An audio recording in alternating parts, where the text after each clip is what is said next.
tous les matins, je me mettais un tuyau avec du café pour nettoyer le... Ouais. Je vois surtout des femmes qui se sous-estiment en besoin calorique. Le processus de détoxification, c'est pas quelque chose de forcément agréable ou forcément simple. Une fois, on est allé dans un restaurant chinois avec Meryl. Plus jamais.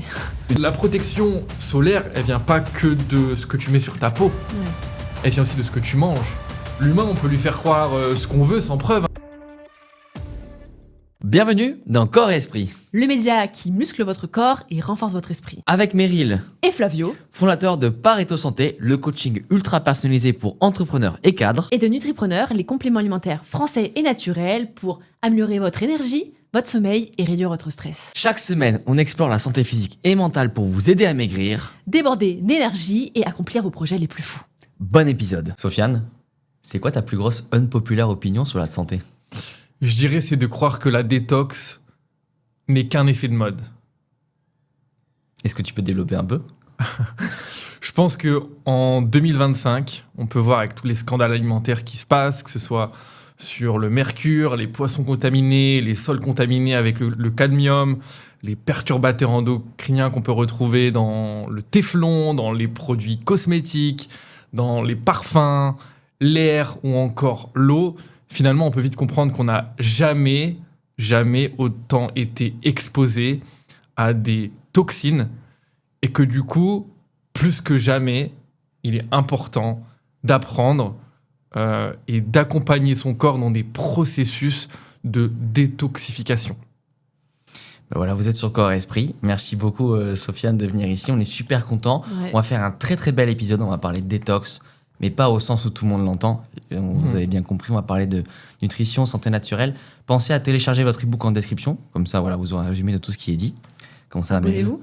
Ouais, abonnez-vous. Abonnez-vous, c'est Très important. important. C'est grâce à vos abonnés aussi, enfin vos abonnements qu'on peut recevoir des invités comme Sofiane. T'es déjà venu, Sofiane ? Je Ouais. suis déjà venu. Ouais. C'était il y a 1 an et demi, quasiment. Ah ouais. Premier livre, donc aux alentours de mars-avril 2023. Parce que t'en as fait un deuxième. J'en ai depuis. fait un deuxième, ouais. Ok, quoi de neuf pour toi depuis 1 an et demi ?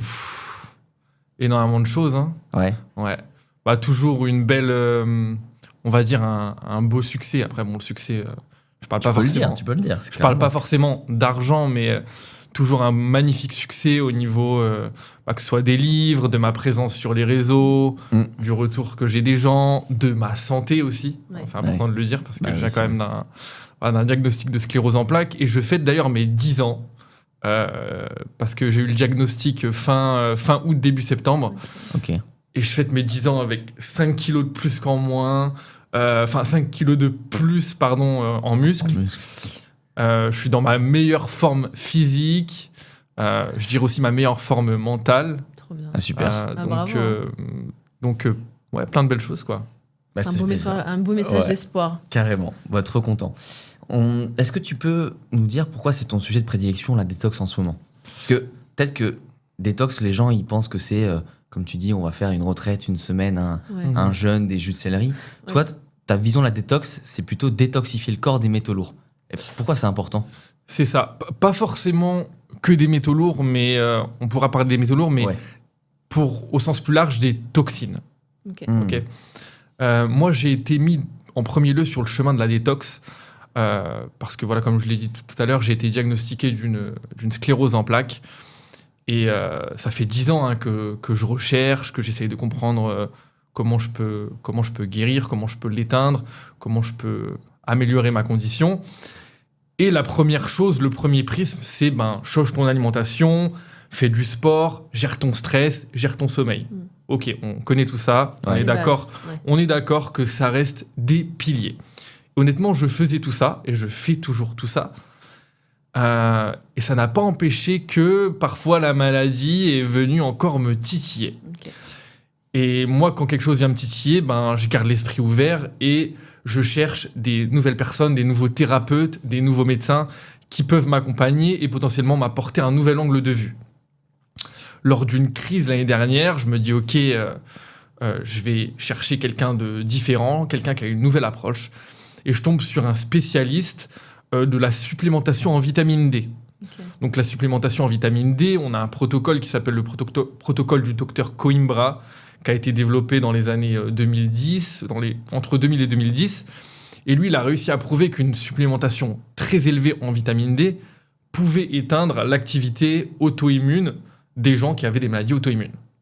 Genre des psoriasis, sclérose en plaques, polyarthrite, plein de maladies auto-immunes se voyaient éteindre juste grâce à la vitamine D. Et donc, je commence ce protocole avec cette personne. Et il avait lui-même été diagnostiqué d'une sclérose en plaques. Et il me dit, fais tester tes métaux lourds. Je fais un test de métaux lourds. Et là, je vois que j'ai très clairement une contamination. Aluminium, mercure, cadmium, gadolinium. Enfin, j'ai une contamination. Je ne suis pas le seul parce que 97% des Français sont contaminés aux métaux lourds. Après, ça va dépendre lesquels. Il y a différents degrés.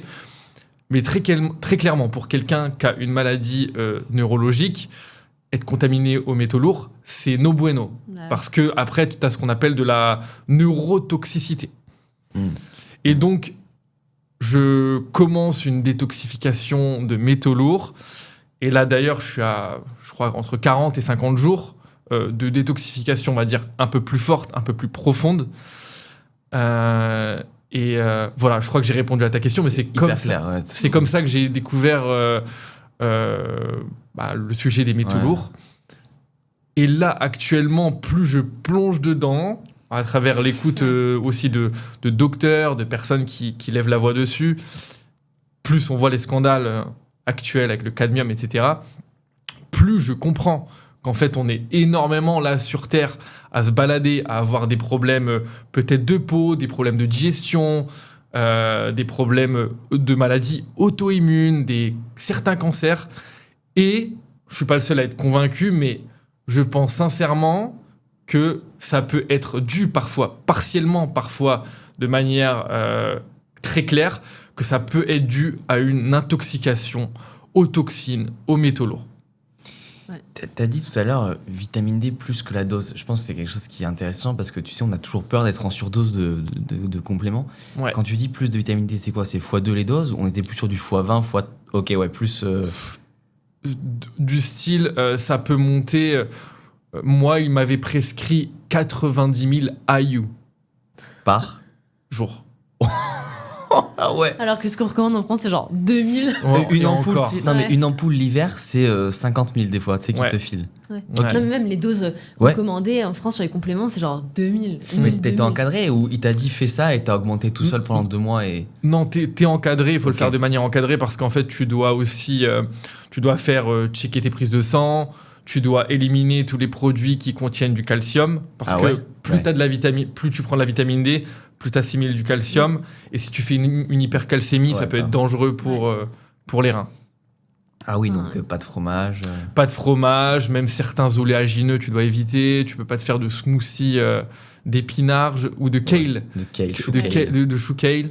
Ouais, les légumes verts sont riches en calcium. Ouais. Mais par contre, les résultats les résultats qu'il y a sur ce protocole, c'est assez impressionnant. Ah, t'es pas obligé d'y rester toute ta vie, en fait. Tu montes à 90 000, puis après tu... il y en a qui sont à la vitamine D à vie, quoi. Okay. Avec des doses vraiment élevées. Et toi, t'as arrêté ces doses ou t'es encore sous vitamine D à fond, là ? Moi, je suis toujours sous vitamine D, mais je suis pas en très haute dose. J'explore toujours. Et j'ai personnellement senti plus de bienfaits lorsque j'ai commencé mes détox de métaux lourds et de parasites aussi. Parce qu'on a aussi tous des parasites intestinaux. On va en parler. Ouais, qui est aussi un grand sujet. Moi, j'ai ressenti plus de bienfaits en utilisant des processus de détoxification et notamment accompagnés de formes de jeûne. Et globalement, une alimentation qui est plutôt, on va dire, low carb, faible en glucides. Bien entendu, la moins transformée possible, etc. Ok. Vas-y, je t'en prie. Non, je veux dire, parce que tu assimiles aussi beaucoup mieux si ton corps et t'as pas de parasites ou quoi, forcément, tout ce qui est nutriments, tu les assimiles mieux. Mais exactement. Du coup, t'as parlé de toxines, t'as parlé de métaux lourds, mais t'as parlé aussi de choses dans la cosmétique. Et je pense que pour beaucoup, tout ce qui est perturbateur endocrinien, c'est assez vague. Est-ce que peut-être que tu peux expliquer ce que c'est et à quel point on en a dans notre quotidien, tu vois ? Alors, les perturbateurs endocriniens, la meilleure façon de comprendre, je dirais, si on devait l'expliquer comme si on devait l'expliquer à un enfant, c'est que ça va être des éléments qui vont perturber ton système hormonal et que ton système hormonal, c'est ce qui règle toutes les fonctions de ton corps. Ouais. Voilà. Oui, c'est vrai. Et notamment, principalement, beaucoup le système immunitaire. Ça veut dire que si t'es exposé souvent aux perturbateurs endocriniens, tu perturbes donc ton système hormonal, et donc par définition, tu perturbes le bon fonctionnement de ton système immunitaire.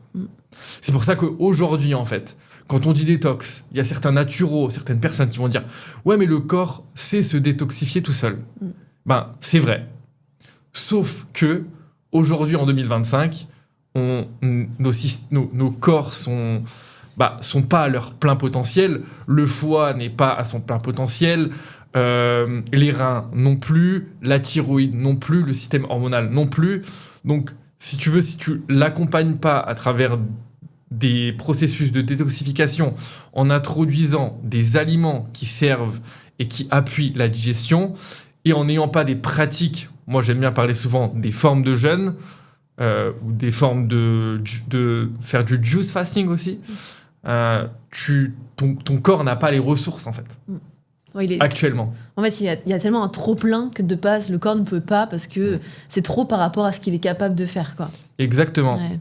Moi, j'aime bien, quand je parle de détox, j'aime bien donner cette image qui parle souvent aux gens. C'est que, imagine, tu as cet appartement, cette maison, on va dire une maison, cette maison dans laquelle tu as vécu 28 ans. Tu vois. Et que, comme une personne qui a une bonne hygiène, tu vas quand même nettoyer ta maison un petit peu tous les jours. Le truc, c'est qu'au bout de 28 ans, si t'as pas fait le gros ménage de profondeur, aller dans les coins, aller vraiment en profondeur tout simplement, que tu n'as pas enlevé certains meubles pour aller vraiment chercher toute la poussière, tous les déchets qui sont vraiment profondément incrustés, t'auras fait le nettoyage quotidien et c'est pas mal, mais il restera toujours des déchets en profondeur. Donc la détox, c'est quoi ? C'est tu vides tout. Tu vas dans la maison, tu vides tout, tu vides les meubles, tu sors les tapis, tu sors vraiment tout. Tu vas nettoyer en profondeur, #le jeûne, des formes de jeûne. Tu nettoies tout, tu prépares le terrain, le foie se repose, le système digestif se repose, les émonctoires commencent à s'ouvrir, ils sont en repos. On est dans ce qu'on appelle vider. Ok, vider / activer. Deuxième étape, c'est là que tu peux réintroduire intelligemment. Ouais. Tu réintroduis, donc tu remets tes meubles au bon endroit, tes meubles seront, ton terrain est plus à même de recevoir. Et le truc, c'est qu'en 2025, parfois on prend le problème différemment. On a un problème de santé, la première chose qu'on veut faire, c'est ajouter. On va rechercher la supplémentation magique, le complément magique, ça peut clairement aider. On va vouloir introduire des super aliments, mais on va être dans une dynamique, ok, je veux ajouter. Au lieu de prendre le problème à l'envers et de se dire, ok, quelque chose ne va pas, il faut peut-être commencer par enlever avant d'ajouter, et potentiellement, en enlevant, ce qu'on va ajouter va réellement marcher. Ouais. Parce que c'est ce que tu disais tout à l'heure, c'est que nos corps sont saturés. Nos corps sont saturés, comme le périph' de Paris, tu vois. 1h30 pour venir. D'où je viens actuellement. Nos corps sont saturés. Et ce que font les parasites et les métaux lourds, c'est qu'ils prennent la place des nutriments. Ça veut dire que toi, tu lui envoies de l'alimentation biologique, c'est super.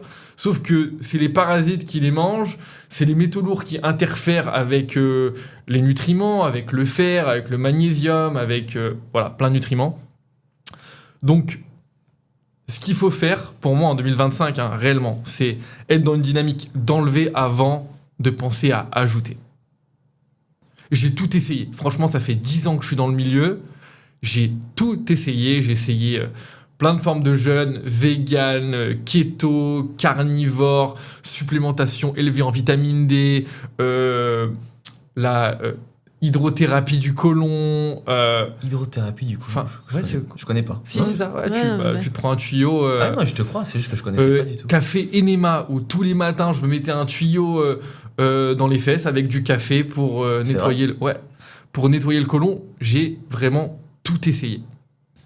Et moi, j'en arrive aujourd'hui à une conclusion ultra importante que la détoxification devrait être au cœur de n'importe quelle thérapie. Et je dirais même aujourd'hui, si tu vis dans un monde moderne, que tu es dans une grande ville ou que tu es en France, tout simplement, on va dire dans un pays occidental, les détox devraient faire partie du quotidien. Est-ce que tu peux nous partager un protocole de détox, par exemple? Parce que tu as parlé de jeûne, tu as parlé d'aliments. Ouais. C'est quoi parce que tu as dit, il faut enlever d'abord, tu vois. Qu'est-ce que toi, tu as enlevé pour se dire, OK, j'ai enlevé ça et ça a fait une différence. Et qu'est-ce que tu as mis en place, du coup? Comment tu nettoies de l'intérieur? Ben, la première chose à faire dans un processus de détoxification, c'est... Alors déjà, il y a deux choses. Il y a l'idée de faire l'idée de mettre la détox un peu dans son quotidien sans rentrer dans un protocole, on va dire, plus strict. Ça, c'est quelque chose qui peut être très bien aussi. Et des aliments que tu peux intégrer au quotidien, par exemple pour les métaux lourds, va y avoir la chlorelle, qui est géniale, qui va agir en fait comme un aimant, et qui va agir comme un aimant pour déloger les métaux lourds. Parce que les métaux lourds, en fait, ils se mettent dans les tissus, dans le foie, dans les reins, dans le cerveau parfois. Ils vont jusqu'au cerveau, ça qui est assez dingue. Et pour les déloger, il faut utiliser des aliments qu'on appelle des chélateurs. Sinon, tu ne peux pas les déloger. Ok. Donc pour ça, tu as la chlorelle, tu as des pousses de brocoli. On trouve ça où, chlorelle, pardon? Chlorelle, tu la trouves en ligne. Tu as plein de fournisseurs. Ce qui est important, c'est de trouver une chlorelle de qualité qui n'est pas non plus exposée aux pesticides et qui n'est pas non plus elle-même exposée aux métaux lourds. Oui, sinon. Donc il faut trouver une chlorelle de qualité. T'en as qui viennent du Japon, qui sont de très bonne qualité. Ça, c'est super important. T'as des pousses de brocoli que tu peux intégrer au quotidien qui sont géniales. T'as l'ail qui est génial. Ça va pas être ultra puissant, mais ça va quand même aider. Cru, cuit, les deux? Cru, c'est mieux. Okay. Il y a une technique d'herboriste qui est tu prends une gousse d'ail, ça aide aussi pour les parasites, surtout, ça c'est génial, qui est de prendre une gousse d'ail, que tu la coupes légèrement, et que pendant ton repas, tu l'avales comme un complément. Ouais. T'avales les petites gousses d'ail, et il faut y aller doucement, parce que pour certains, ça peut être assez sensible. Ah ouais? Ouais. C'est pas très digeste. L'ail, c'est quelque chose qui est assez fort pour... surtout quand c'est cru, assez fort côté digestion. Donc, tu as la technique de couper une petite gousse d'ail et de l'avaler pendant ton repas. Tu as un autre complément qui s'appelle la zéolite, qui vient des volcans et qui aide... tu peux la trouver en spray, tu peux la trouver en poudre, et qui aide, pareil, à déloger les métaux lourds de manière très profonde. Tu as un autre aliment que beaucoup de gens n'aiment pas, qui est la coriandre. Ouais. Mais trop bien, j'adore. Mais que la coriandre agit comme un métaux lourd, comme un chélateur de métaux lourds ultra puissant. Et quelque chose qui peut se faire, par exemple, c'est tous les matins, ou on va pas dire tous les matins, mais quelques matins par semaine, te faire un smoothie avec du céleri et une bonne poignée de coriandre, et potentiellement même de la myrtille sauvage. Et là, tu as un smoothie anti-métaux lourds super. Ou même parsemer autant que tu peux de coriandre dans tes repas. Et là, on est sur une forme de, on va dire, éliminer des métaux lourds un peu au quotidien sans non plus rentrer dans une forme de détoxification plus profonde. Après, il y a une autre manière qui est ce que je suis en train de faire. C'est déjà la première chose à faire, c'est d'ouvrir les émonctoires. Donc, principalement la peau, le foie et les reins. Et donc ça va être par des plantes, majoritairement des plantes amères, de prendre des tisanes tous les matins pour ouvrir les émonctoires, de énormément t'hydrater. Et donc là, tu as un corps qui commence à être réceptif à une forme de détoxification. Et c'est là, après, tu commences à introduire de manière plus conséquente tous les aliments que je viens de mentionner et des compléments. Donc moi, je prends de la chlorelle, une certaine dose de chlorelle, ça peut aller de 3 à 5 gélules par jour, et de la zéolite tous les jours. Indéfiniment, genre, où c'est pour le protocole là, que tu fais? Là, moi, je vais le faire à fond pendant environ 90 jours. Ok, et là, t'as 50. Et là, je suis en tout. Ok. Faut que je regarde sur mon téléphone, mais je crois que je suis à 45. Ok, moitié, très bien. Et après, les formes de jeûne. Les formes de jeûne, pourquoi? Parce que jeûne égale autophagie égale régénération cellulaire. Un peu le grand ménage que j'expliquais tout à l'heure avec l'image de la maison. Le jeûne, c'est ça, en fait. C'est ça. Et là, on facilite en France avec mon collaborateur aujourd'hui ce qu'on appelle le fasting mimicking diet. Pareil, ça a été l'une de mes plus grandes découvertes de ces dernières années, où en fait, ça rend le jeûne applicable au monde moderne, parce que tout le monde ne veut pas ne pas manger pendant 5 jours, avec le travail, les enfants, le stress, etc. Et en fait, il y a un protocole qui a été développé par le docteur Walter Longo aux États-Unis, en Californie, où on se rendait compte, en fait, scientifiquement, de la puissance incroyable du jeûne, mais qu'en effet, jeûner à l'eau pour des patients qui étaient atteints d'un cancer ou des patients qui étaient malades, tout simplement, c'était trop difficile. Bah oui. Ouais. Et lui, il a développé un protocole où, avec un calcul calorique, donc on va manger environ 800 à 900 calories par jour, avec des macros très précises entre protéines, glucides et bons gras, et avec 3 repas par jour et la restriction calorique, on atteint les effets recherchés d'un jeûne long, à savoir la cétose, donc ce moment où ton corps utilise des corps cétoniques et non plus les glucides. Et donc la cétose a énormément de bienfaits, que ce soit en termes de glycémie, mais aussi elle va activer l'autophagie. Et c'est ce qu'on recherche dans un processus de détoxification ou lorsqu'on est lorsqu'on est malade, par exemple, comme un patient qui a un cancer. Pour lui, ça peut être très intéressant d'aller chercher la cétose et l'autophagie. Parce que la cétose va garder en famine les cellules cancéreuses qui aiment le sucre, et l'autophagie permet la reconstruction cellulaire. Donc moi maintenant, j'utilise ce protocole 4 fois par an, donc qui dure sur 5 jours. Donc 20 jours par an. Voilà. Ça veut dire que sur 5 jours, en mangeant 3 repas par jour, t'arrives à activer l'autophagie et la cétose, et donc de faire entrer ton corps dans un processus de détoxification très puissant, d'ouvrir le terrain très clairement à travers un repos digestif, à travers un foie qui est du coup à full potentiel. Et c'est à ces moments-là que tu peux envoyer à fond d'éléments chélateurs. Okay. Et donc là, ton corps, il est à puissance optimale pour détoxer. Et après, dernière étape, purger. Donc ce que j'ai fait il y a 10 jours, c'est que j'ai pris un bon flacon d'huile de ricin que je bois comme ça à jeun. Et là, t'attends. Et après 4, 5, 6 heures, tu vas tout purger aux toilettes pendant des heures. Et t'as ce qu'on appelle une diarrhée saine. C'est un flush. C'est un flush parce que ce qui se passe quand tu fais une détox de métaux lourds ou de parasites, c'est que tu vas avoir encore plein, au niveau des parois, tu vas avoir plein de toxines un peu mortes, mais qui restent accrochées. Et en fait, ce flush va agir comme un balai intestinal. Et là, je me retrouve à aller 5-6 heures aux toilettes. Après 5 heures, je me retrouve à aller aux toilettes pendant 2-3 heures. Et j'avais l'impression de vivre un exorcisme. Ah ouais. Vraiment. C'était c'était assez incroyable.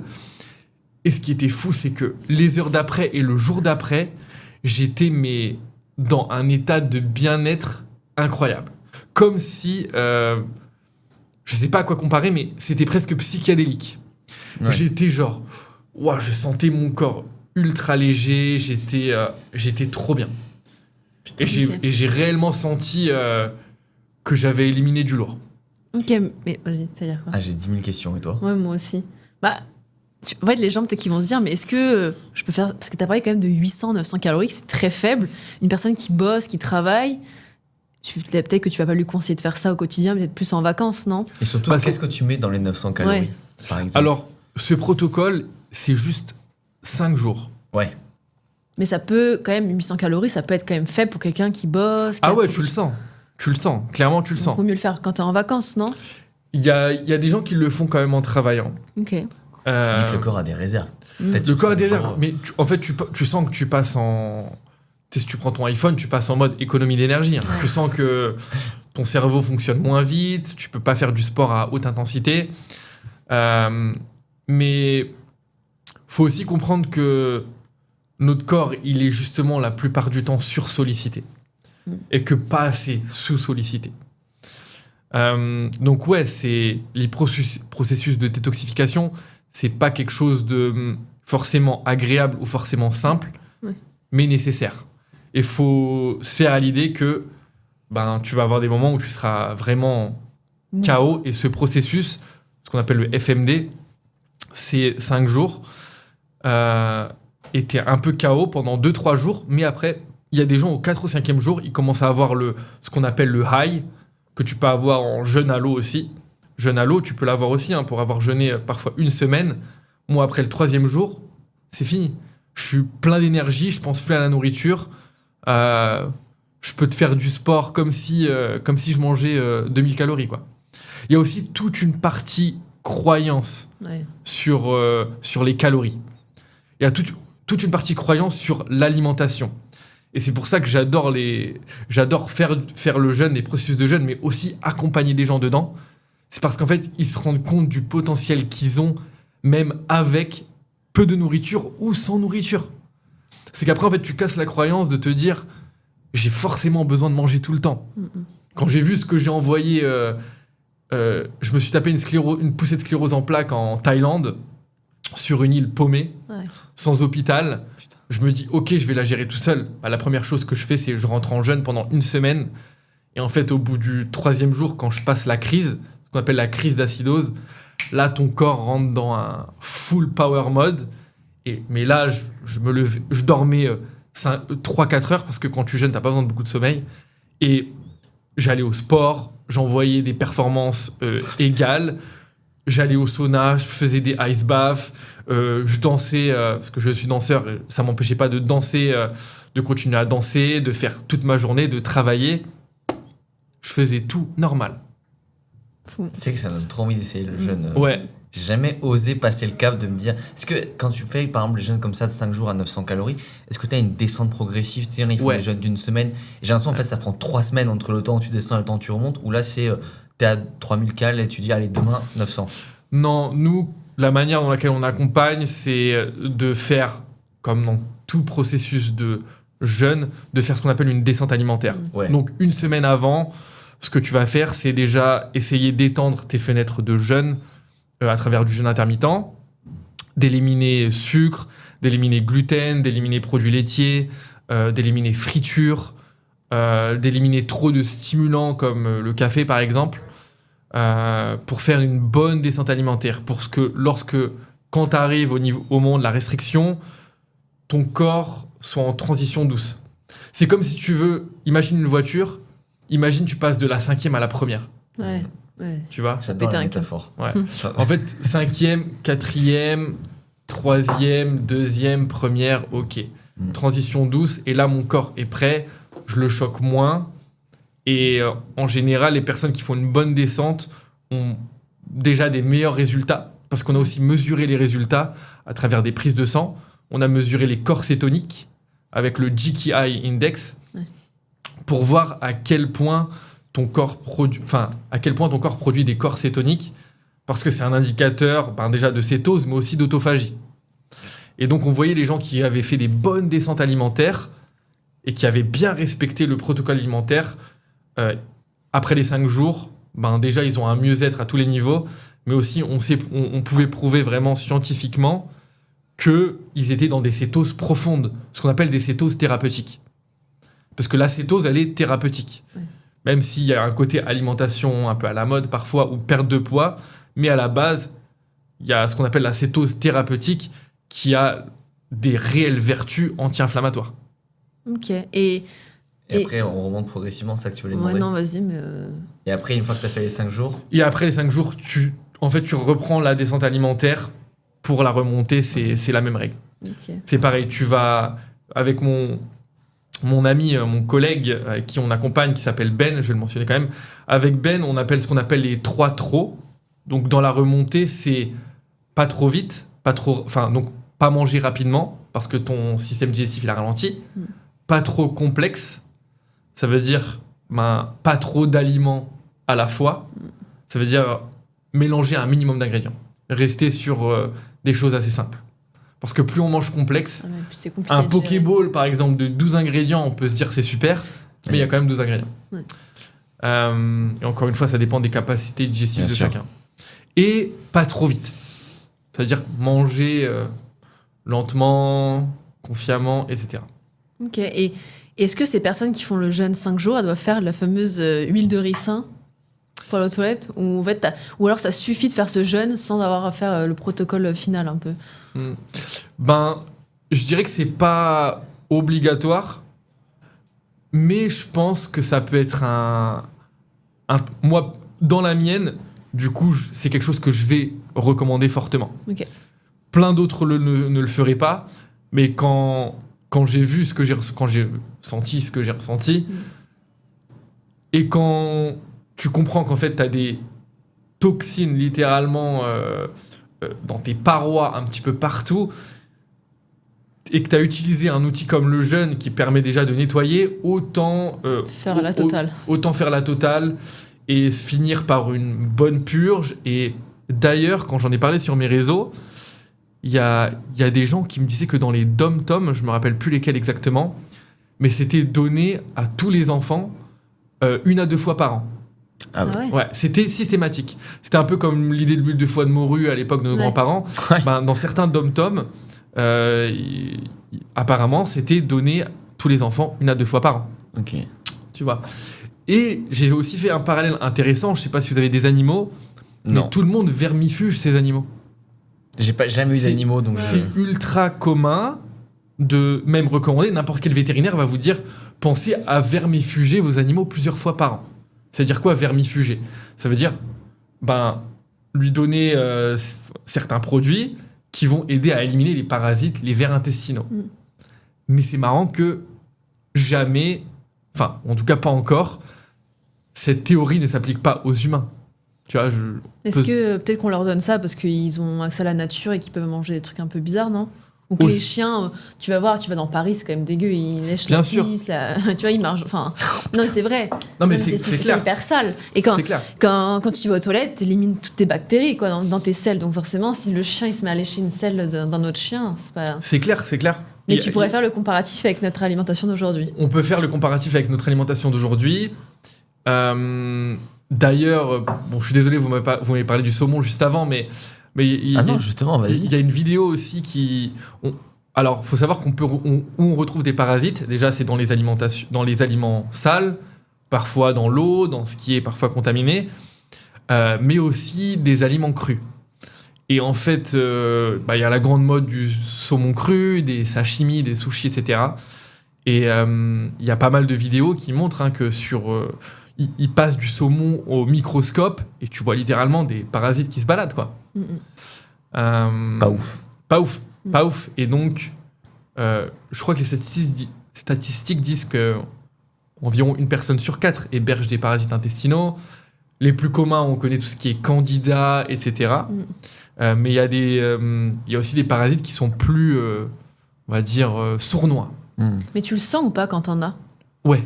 Ah Tu peux le sentir. Il y a des symptômes. Il y a beaucoup de symptômes neurologiques, comme ce qu'on appelle le brain fog, le brouillard mental. Ok. Quand tu as un brouillard mental que tu peux pas expliquer, ça peut être les parasites. Les envies de sucre. Ok. Les envies de sucre, les fringales de sucre, c'est pas toi, c'est les parasites. C'est le stress aussi. C'est le stress aussi, ouais. Ouais. Ça peut être, en effet, plusieurs choses, mais ça peut être les parasites qui te réclament du sucre, parce qu'en fait, les parasites prolifèrent avec les glucides. Comme la candida. Du coup, quand tu fais un protocole Jeune low carb. Ok. antiparasitaire, faut que tu sois en low carb. Et qu'est-ce que tu manges par exemple sous 900 calories? Du coup, je prends de l'avocat, je prends des œufs, je prends du poulet, je prends des légumes. Enfin, parce que 900 cal, ça va vite. Ouais, alors nous, le protocole FMD, c'est pas notre protocole, hein. Oui. C'est le protocole du docteur Walter Longo. Mais je crois, c'est pas pour être hautain, mais je crois qu'on est les seuls en France à le faciliter. Possible, C'est énormément j'ai facilité aux États-Unis, dans des cliniques. C'est facilité dans des cliniques, surtout. C'est 100% végétal. Ah, ok. Donc, Ouais. Et l'idée, c'est d'être sur des aliments de saison. D'accord? Donc, il y a environ, il y a 20% de protéines, 30 à 40% de glucides et 30 à 40% de graisse. Et c'est des 100% végétal. ok. Et on enlève aussi tout ce qui est FODMAP, donc il n'y a pas d'oignon, il n'y a pas d'ail, il n'y a pas de produits laitiers, il y a un peu de cru, il il y a aussi du cuit. C'est que c'est vraiment alimentation ultra digeste. Et tu peux adapter les menus selon où tu habites et les aliments auxquels tu as accès. Mais c'est au final quelque chose d'assez simple. Et tu disais quelque chose tout à l'heure qui... Enfin, vous avez dit quelque chose tout à l'heure qui a résonné, c'est que j'ai toujours voulu faire un jeûne, mais je me suis jamais lancé. Et en fait, l'idée, je trouve, c'est de le faire justement en groupe ou avec une communauté. Donc, que ce soit physique ou virtuel, moi j'ai déjà fait les deux. J'ai déjà fait des jeûnes où on est en groupe physique. Donc, t'es avec un groupe et tout le monde jeûne en fait. Ouais. Et donc, du coup, t'es pas. C'est plus simple, t'es dans le cadre, tu dis, tout le monde jeûne, t'as pas de tentation, t'as pas des odeurs de frites ou quoi. Ah oui, parce que tu vas pas jeûner ensemble dans Paris. Je pense que l'environnement joue. L'environnement joue. Et donc, moi, j'ai déjà jeûné en groupe, en physique, et c'est très cool. Mais j'ai aussi déjà jeûné seul, ou j'ai fait le fasting mimicking diet lorsque je le facilitais en ligne, et les gens sont chez eux, ils vivent leur vie. Mais c'est différent parce que tu as accès au repas. Mais le fait, en fait, d'être avec une communauté qui est dans le protocole avec toi, c'est comme tout. C'est comme tout, hein, c'est la force de la communauté, quoi. C'est un marathon, tu vas réussir à courir 30-40 km beaucoup plus facilement si tu es dans le cadre avec le bruit, les spectateurs, tout le monde qui court, etc. L'euphorie, plutôt que si tu es tout seul dans ton coin. Bien sûr.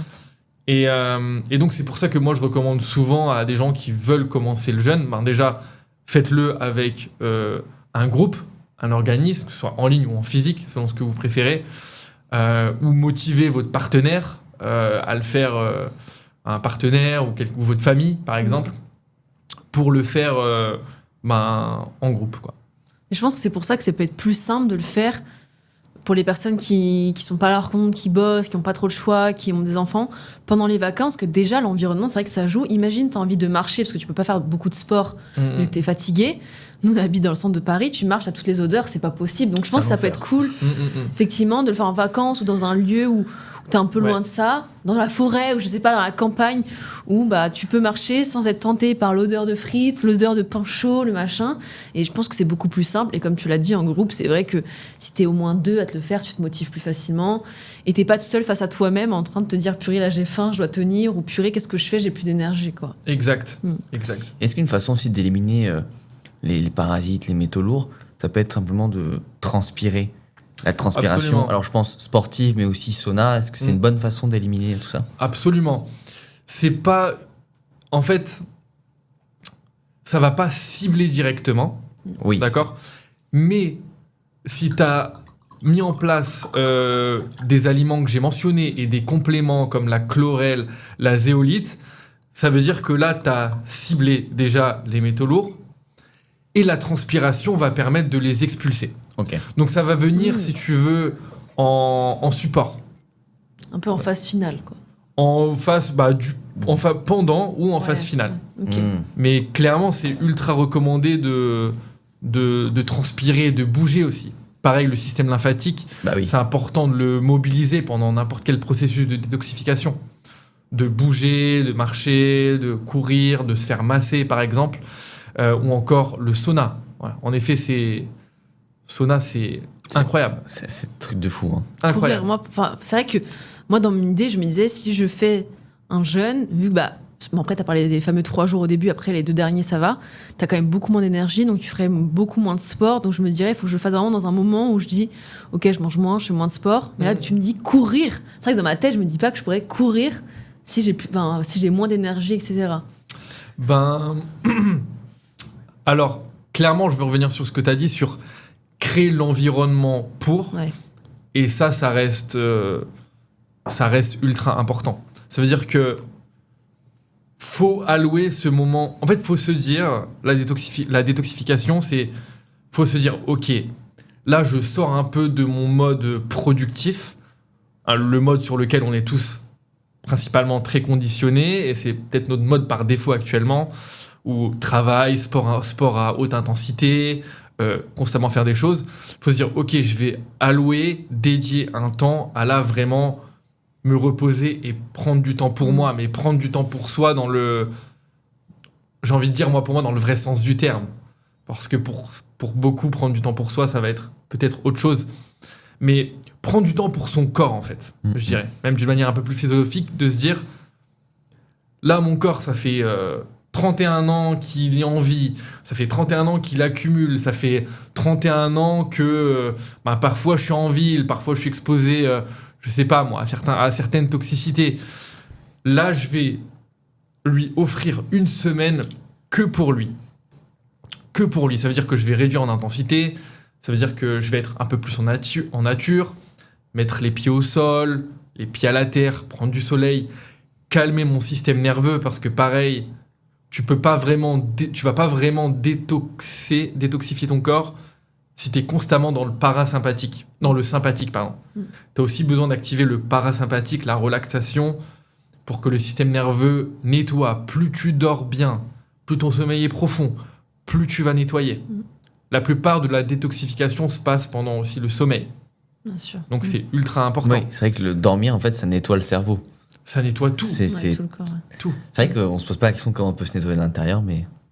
Mais du coup, parce que le jeûne aussi, ça peut être assez stressant pour le corps quand même. Toi, tu dis que les bienfaits sur le corps sont supérieurs au stress que ça pourrait créer de jeûner. En fait, c'est justement là où je trouve que le fasting mimicking diet, l'alimentation qui imite le jeûne en français, protocole qu'on propose, c'est là où il fait énormément de sens actuellement, parce qu'en fait, vu que tu as 3 repas par jour, bien que petits, tu vas pas stresser le corps. Okay. Parce qu'il a une restriction calorique, mais il n'est pas non plus à l'eau. Okay. Tu vois, un jeûne à l'eau, là, c'est ultra puissant. Mais tu vas réellement stresser le corps parce qu'il rentre en état de famine. Là, avec 3 repas par jour, tu rentres pas en état de famine. Pour autant, tu as tous les bienfaits. Et tu as quand même ton système hormonal qui continue de tourner normalement. Okay. Donc, c'est pour ça que je trouve que dans un monde moderne, c'est un protocole qui s'y applique très bien, en fait. Ouais, c'est le bon compromis, quoi. Ok, trop bien. Et je vais te poser une question qui m'est revenue tout à l'heure. J'ai trop adoré la partie sur les 90 000 8 vitamines D. Quelque chose que je trouve intéressant aussi, c'est que, tu vois, les vitamines D, on va commencer, je sais pas, à conseiller 1008 par jour, mais que tu fasses 60 ou 100 kilos, en fait, les recommandations sont les mêmes. Et je trouve que c'est bien aussi que tu aies dit que, en fait, tu as pris plus parce que tu avais pris l'exemple avec le magnésium. Moi, mon meilleur pote, il fait 100 kilos. Et en fait, 100 kilos, à coup de 2 gélules de magnésium ou 3 gouttes de vitamine D. C'est clair. Mais tu vois, je pense que c'est ça aussi, je pense qui fait peur à beaucoup de gens, c'est ce côté, je vais aller au-delà de ce qui est recommandé, je vais faire plus. Et je pense que c'est pour ça, même, tu vois, pour le jeûne et tout, beaucoup peuvent avoir peur parce qu'il y a ce côté, mais qu'est-ce qui se passe si Et je crois que tu en avais parlé une fois dans une vidéo de, en fait, on a juste trop peur tout le temps. Je crois que t'avais fait un contenu sur ça, en mode arrêtez d'avoir peur, quoi. Ouais, clairement. Il y a beaucoup de croyances et en fait, il suffit que on ne sait pas qui, l'État, le gouvernement, nous dit que la recommandation journalière de magnésium étant, que la recommandation journalière de vitamine D étant, mais alors déjà, basé sur quoi ? Et deuxième question, basé sur qui ? Parce que quel est ton contexte ? Clairement, si t'es stressé, si t'es stressé et que tu bois du café en plus, crois-moi, en 5 heures, t'as épuisé tes réserves de magnésium. Ouais. Plus on ajoute le poids, plus on ajoute une potentielle inflammation que t'as, que ce soit chronique ou peut-être une maladie auto-immune ou que sais-je. Donc, ces recommandations journalières, elles veulent finalement pas dire grand-chose. C'est pas un indicateur très précis.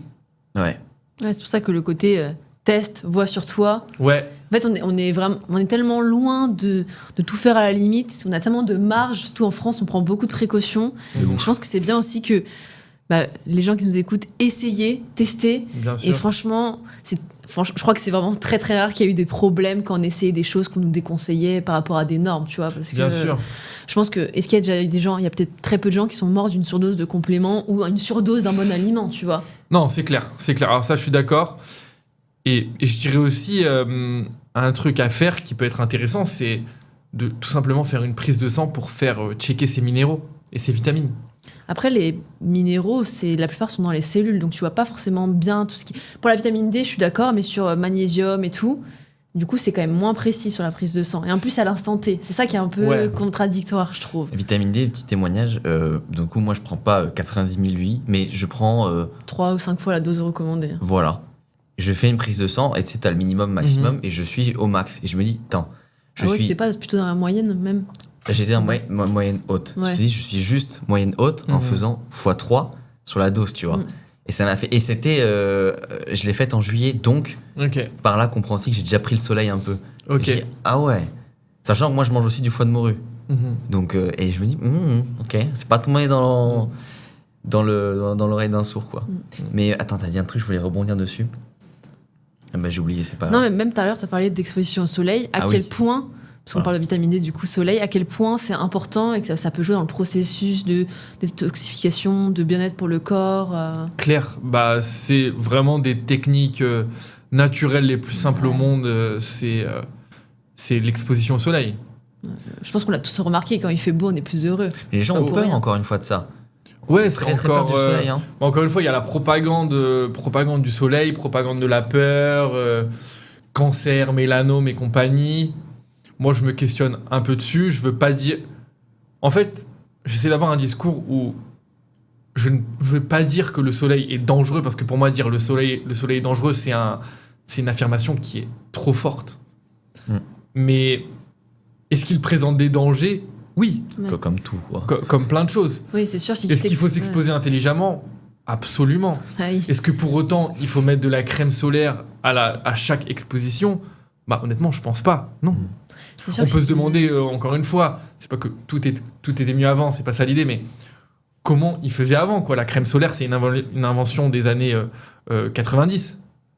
Et c'est pas pour autant qu'avant, il y avait plus de mélanome ou plus de cancer. Ils s'exposaient pas déjà aux heures de pointe. Voilà, moi, ce qui me choque, c'est quand tu vas dans les plages du sud-ouest, tu as les grandes plages très grandes, le nombre de gens à midi qui sont exposés, c'est plutôt expose-toi jusqu'à 10h, rentre chez toi vers 15-16h, reviens.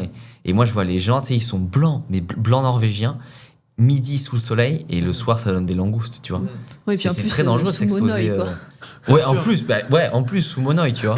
Sous monoï et sous huile d'olive. Ouais. C'est ça. Et bien, il y a aussi un parallèle intéressant à faire avec l'alimentation moderne. C'est qu'il y a aussi des études qui ont prouvé que les huiles végétales, les huiles de graines, les seed oils, tournesol, colza raffinée, huile de soja, etc., en fait, allaient te rendre beaucoup plus sensible au soleil, au niveau... Ah ouais ? Ouais, au niveau cellulaire, elle te rendait beaucoup plus sensible au soleil. Pareil, au niveau de la peau, beaucoup plus sensible au soleil. Et qu'en fait, si tu as une alimentation, on va dire, transformée, que tu manges souvent de la friture, ben, tu seras beaucoup moins protégé. Parce que la protection solaire, elle vient pas que de ce que tu mets sur ta peau. Ouais. Elle vient aussi de ce que tu manges. Tu vois, le zinc, les oméga 3, pareil, te protègent du soleil. Plus tu as un système immunitaire fort, plus tu as des antioxydants, plus tu seras protégé du soleil. L'hydratation aussi, non ? L'hydratation, bien sûr, aussi. Ça m'a fait penser à un truc, là, ce que vous avez dit, c'est aussi, on a peur des fois de trop, mais bizarrement, les gens n'ont jamais peur de trop boire d'alcool.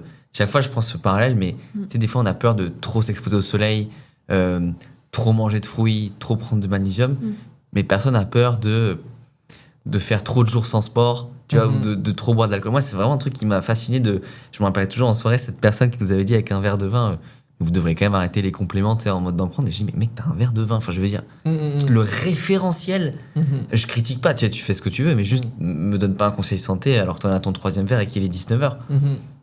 Ouais, Ils ont pas peur, tu vois, une cuite, non mais ça va, Sofiane, faut vivre et tout. Laisse-moi m'exposer au soleil, faut vivre aussi, tu vois. Ouais. J'arrive pas à comprendre J'arrive pas à comprendre comment ils font pour ne pas voir l'énorme problème de ce qu'ils font, tu vois. Bon. Ouais, c'est juste que on est dans un monde où il y a beaucoup de... On est encore dans une lutte vers de nombreuses croyances, et il y a tout le paradigme de la célébration, un peu sur ce sujet.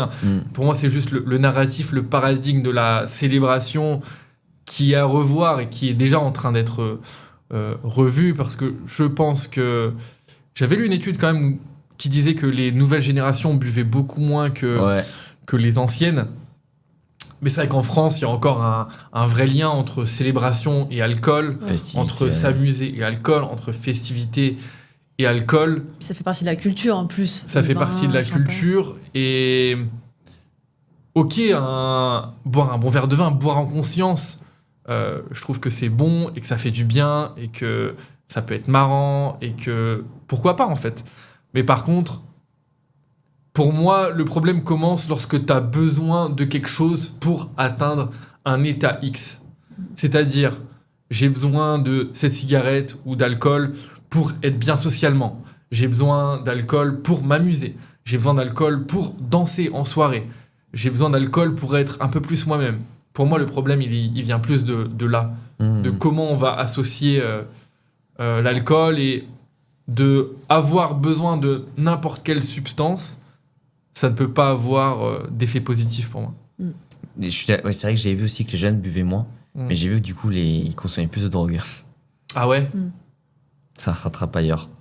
En fait, j'ai l'impression que c'est polarisé. C'est-à-dire que je connais des gens, ils ont 25 ans, s'ils boivent 2 verres par an, c'est un miracle. Ouais. Et d'autres qui, à partir du jeudi soir, c'est déjà le week-end dans leur tête. Et j'ai l'impression qu'il y a peu d'entre-deux, tu vois. Je pense que ça se polarise pas mal. Ouais. Je pense que ça se polarise pas mal. Comme beaucoup de choses, de toute façon, c'est assez logique, je trouve, quand tu regardes le cours des choses. Mais après, on a besoin que ça, peut-être, parfois, ça se polarise Et après, pour trouver un juste milieu. Ouais. Mais ceux qui choisissent, on va dire, la voie super saine, parfois même un peu, Trop. entre guillemets, trop, Orthorexie, ouais. ou parfois dans un extrême, ça peut quand même montrer un exemple.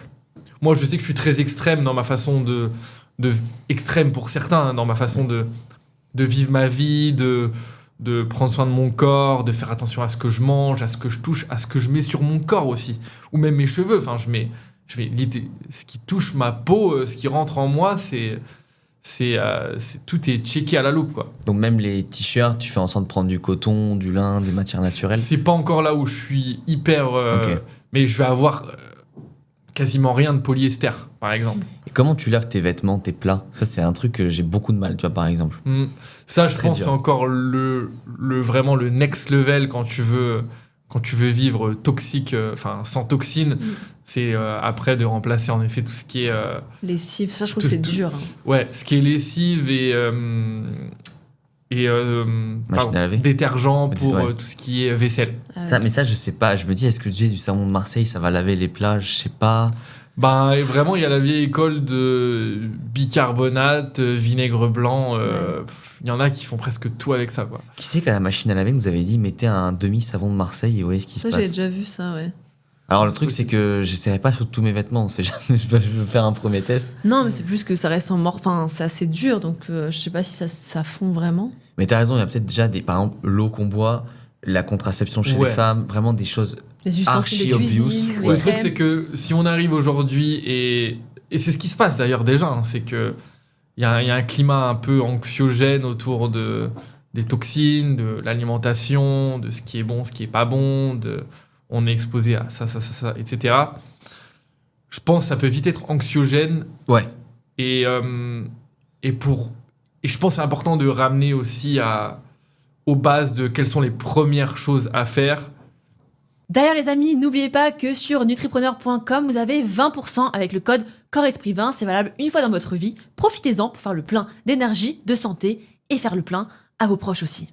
Et si vous êtes entrepreneur ou cadre et que vous avez besoin de perdre du poids et d'être remis en forme et d'être accompagné par des coachs, cliquez dans la description et voyez si vous êtes éligible pour le coaching Pareto Santé. Allez, on retourne à l'épisode. Là, comme ça, à froid, je dirais, consommer déjà le plus naturel possible. Toujours la base, hein, consommer le plus naturel possible. Essayer d'avoir la meilleure eau possible aussi. Pour moi, en produit toxique de cuisine, à changer directement, c'est le téflon. Donc, passer très rapidement inox ou fonte.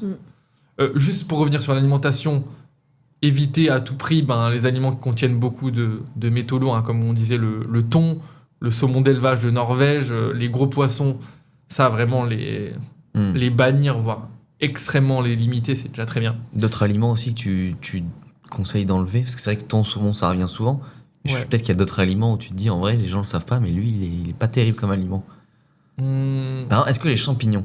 Pourquoi je te dis ça? Parce que on a un pote qui vient d'Alsace et il dit là-bas, en fait, ça a été pas mal contaminé à l'époque de Tchernobyl. Il y a beaucoup de problèmes, notamment de maladies du cerveau. Et en fait, les champignons captent beaucoup la radioactivité. Et je m'étais fait la réflexion, je dis, ok, moi j'avoue, quand on me dit champignons en France, je sais pas d'où ils viennent. Est-ce que les champignons devraient... voilà, c'était une question que je m'étais posée. J'ai pas du tout la réponse. Bah écoute, tu m'as appris quelque chose parce que je savais pas ça. Mais en Alsace, ils sont beaucoup touchés. Ils ont même, ils ont pas des jours en plus de repos. Alors ça, c'est autre chose. C'est autre chose. Mais je sais que c'était pas mal touché là-dessus. Enfin, les terres étaient vachement touchées. Et en plus, là-bas, il y a des terres tu cultives en plus là-bas en Alsace. Et c'était jeune, hein. Le pote qui nous dit ça, il a 35 ans. Il parle de ses potes 35 ans. Pas de ses grands-parents. Donc ouais, tu vois, je m'étais dit, est-ce que le champignon devrait rester un aliment un peu occasionnel? C'est possible. Bah, comme tu dis, après, ça dépend d'où ils viennent. Grave. Ouais. Mais pour continuer, je dirais les gros poissons niveau métaux lourds, c'est les plus contaminés.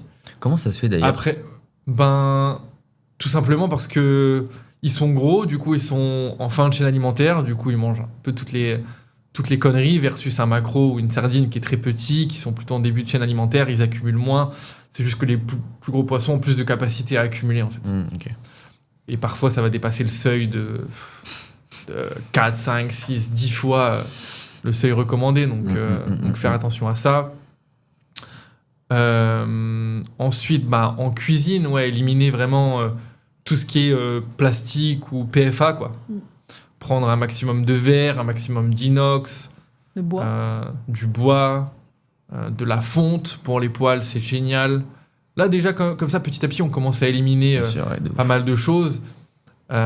Pour les femmes, faire vraiment attention à toute la partie cosmétique. Grave. Ça, je pense que c'est le plus dur. Et c'est pour ça qu'il y a beaucoup de femmes qui sont touchées au niveau hormonal aussi. Hein. Ouais, parce que je crois que j'avais lu que en moyenne, une femme met 18 produits de cosmétiques et ce serait presque 200 produits chimiques par jour. 18 par jour.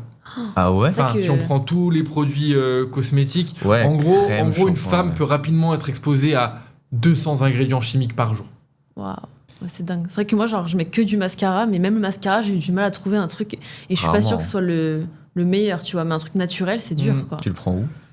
Bon, c'est une marque qu'on m'avait conseillée qui était naturelle, mais chez Sephora, une marque canadienne. Mais même là, tu vois, et la crème, on a du coup une crème à base de graisse de bœuf et tout, mais c'est vrai que les femmes, de base, elles se mettent beaucoup plus de choses. C'est vrai, beaucoup de crème sur le visage, les cheveux et tout, et c'est vrai que ça me choque pas, les 200, ça va très vite. Un produit, tu lis derrière, ça fait peur. En plus, tu comprends rien aux ingrédients. Bien sûr. Les shampoings, on comprend rien aux ingrédients, honnêtement. D'ailleurs, je trouve que c'est fou, c'est ça qui est dingue, c'est que juste parce que c'est... ça se mange pas, en fait. Juste parce que... Mais oui, ça qui est dingue. Et juste parce que ça sent bon, que c'est dans un joli packaging, que c'est en commerce, que tu peux l'acheter légalement, tout à coup, dans ton imaginaire, alors c'est OK. C'est vrai que ce côté légal, t'as raison, c'est marrant. Un truc... Alors que, désolé, je recommande à personne c'est pas une recommandation pour fumer de la marijuana, OK? Mais ça vient d'une plante... C'est naturel parce que l'État, les gouvernements ont décidé de qualifier ça comme une drogue. Alors, le consensus collectif se dit c'est une drogue, c'est mauvais. C'est pas le cas pour l'alcool. Pourtant, l'alcool, on les connaît. C'est toxique, c'est un neurotoxique. Est-ce que c'est peut-être parce qu'à petite dose, c'est quand même moins dangereux que la marijuana? À quel niveau ce serait moins dangereux? Non, mais je sais pas, je me suis pas intéressé dessus, mais je me dis peut-être qu'il y a un côté où... C'est juste une histoire de consensus collectif. C'est que l'État, c'est inscrit dans notre culture, c'est vendu depuis des années, c'est présent, c'est là, c'est légal, parce que ça a été décidé légal. Pour certaines raisons, d'autres choses qui peuvent être bénéfiques n'ont pas été légales, et donc qualifiées comme des drogues. Et donc, dans ton imaginaire, c'est mauvais. Tu vois, c'est... L'humain, on peut lui faire croire ce qu'on veut sans preuve, hein. Ouais. Certaines religions disent fais pas ça, sinon c'est mal. Enfin, si tu dis, je sais pas moi, si tu dis à un singe mange pas cette banane ou tu vas en enfer, il va se dire qu'est-ce que tu racontes, toi, je vais la manger cette banane, tu vois. Mais voilà, c'est juste parce que c'est une croyance, point barre.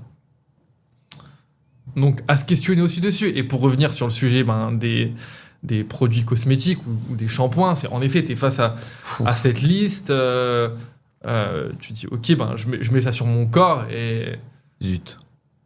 Enfin, tu te dis pas que c'est mauvais. Pour autant, c'est un truc que tu pourrais pas... C'est clair que c'est un truc que tu pourrais pas manger, par exemple. Mais toi, tu mets quoi sur tes cheveux? Parce que t'as quand même des cheveux longs et tout. Ouais. Des beaux cheveux. Genre Beaux cheveux. Ouais. Merci. Ben, franchement, j'investis le prix sur des produits qui sont quali. Ok.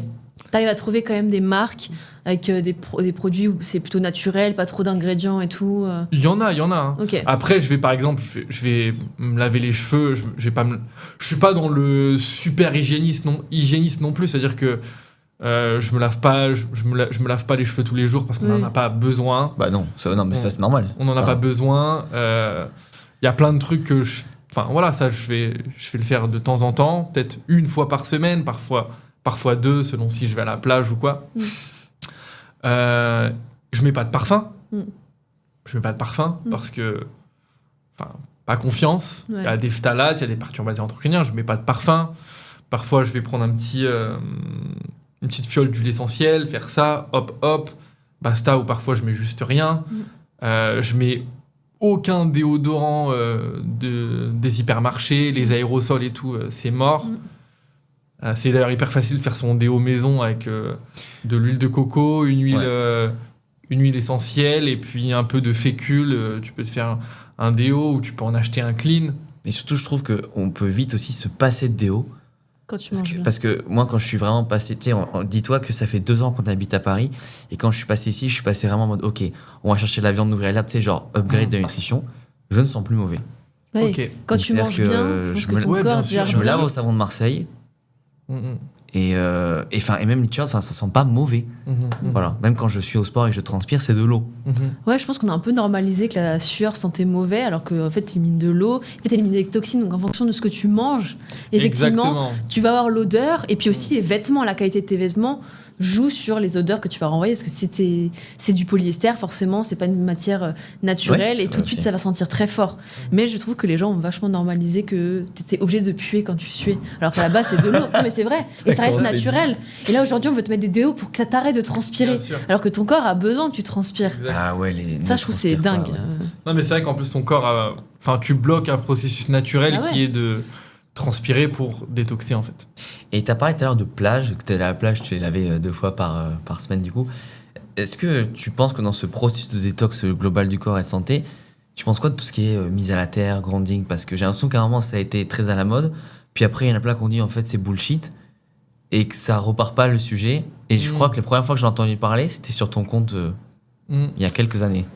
Je pense que c'est absolument incroyable, absolument nécessaire de se connecter à la terre, de marcher pieds nus sur une plage ou dans un parc, notamment dans un processus de détoxification. Mais après, en fait, c'est juste que je vois l'effet mode, c'est juste qu'en fait, il y a tellement de choses que tu peux faire avant qui peuvent avoir des impacts plus concrets plutôt que aller sur du détail, en fait. Ah, c'est un détail, tu penses, pour toi? Bah, c'est du détail. Enfin, je pense que c'est du détail. Je veux dire, il y a des choses tellement plus... Détail dans le sens où il y a des choses tellement plus importantes à faire avant et que pareil, dans les gens, si tu veux vraiment... si on veut vraiment que les gens changent, faut qu'ils voient des changements forts. Direct. Tu vois un changement très rapide quand... T'arrêtes les aliments ultra transformés, que tu diminues le gluten et le blé moderne, tu peux voir des changements hyper rapidement. Tu fais 5 jours de jeûne ou de FMD, les changements, tu les vois direct, ils te frappent à la tête en fait.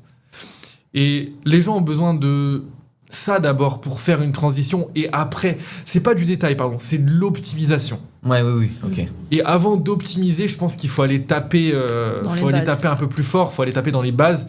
Et après, tu fais ton chemin et t'optimises. Tu vois?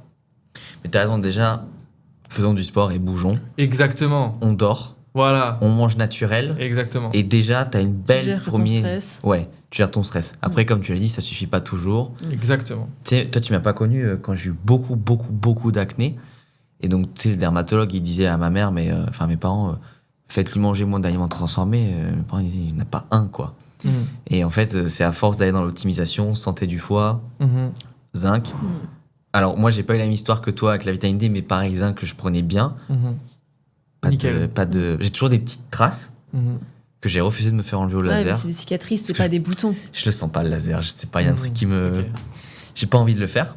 Mais du coup, très content de pas être passé par la case médicaments avec effet secondaire. Tu sais, une liste, tu te dis quand même, c'est bizarre, quoi. Voilà. Ouais, donc t'as répondu pour la mise à la terre. T'avais autre chose à dire à ce sujet? Parce qu'à un moment, je voyais beaucoup de gens sur les réseaux, des créateurs de contenu dans la santé qui avaient le tapis de mise à la terre et tout. Et je trouvais ça à la fois trop stylé. Je me dis, waouh, par contre, même la gourde connectée à la terre. Ouais. Bah, en fait, je reviens sur ma phrase du début. C'est que il y a toute la mode biohacking. Et franchement, je le redis, j'ai presque tout essayé. Enfin, en tout cas, j'ai essayé énormément de choses. J'en suis revenu à la conclusion, actuellement, que l'une des choses les plus importantes, c'est d'enlever et pas de toujours ajouter. Et j'en reviens à cette phrase, en fait. C'est OK, biohacking, OK, je vais acheter ça qui mesure, je sais pas moi, mon sommeil et faire le infrared et puis avoir le tapis de mise à la terre et puis prendre tous ces super aliments. Ok, c'est bien. Mais il faut quand même enlever. Ça reste la base. Nettoie ton corps, détoxifie ton corps, mange bien, fais du sport, améliore ton sommeil. Tout ça, c'est d'ailleurs interconnecté de toute façon. Et après, optimise avec, selon tes besoins. Optimise. Je pense que pour les gens, c'est peut-être plus facile d'ajouter parfois.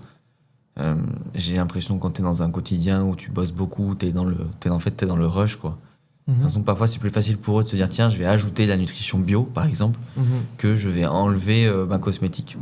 Peut-être, je pense que c'est pour ça qu'il y a une logique d'ajout.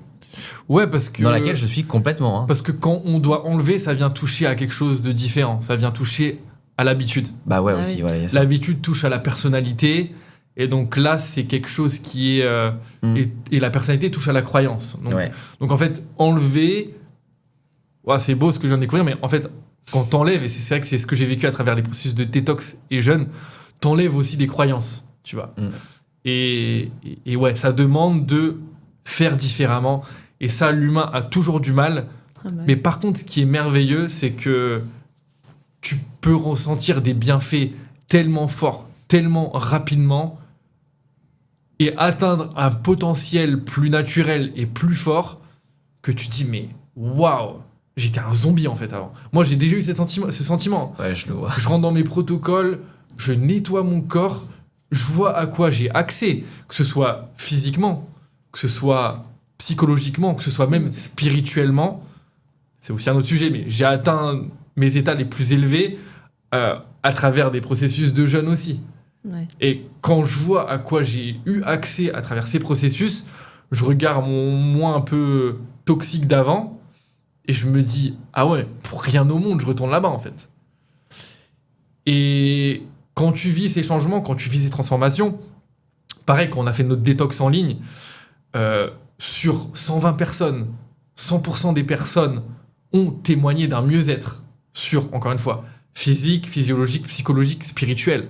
Il y a des gens qui pleuraient, ils se vidaient, ils ne savaient pas pourquoi.